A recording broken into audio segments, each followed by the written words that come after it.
মাছ দোকানে একটা কাস্টমারের সঙ্গে রাগারাগি হয়ে যায়। রাগারাগিটা এমন কিছু জিনিস নয়, একটা সামান্য খাবারের জিনিস, সেটা হচ্ছে বিস্কুট নিয়ে।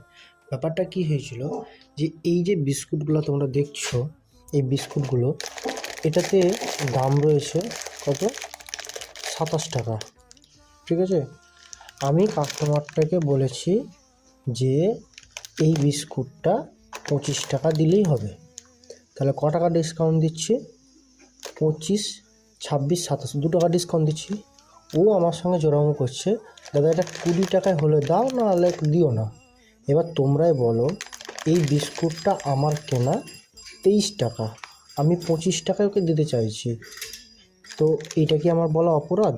এটা কি আমার বলা ভুল? ঠিক একই রকমই এই বিস্কুটগুলো সেম, এটাও সেম ব্যাপার, 27 টাকা। এইগুলো আমি ওকে 25 টাকা দিতে চেয়েছি। ঠিক, তোমরাই বলো, নিচে কমেন্ট করো যে আমি ঠিক বলেছি না ভুল বলেছি।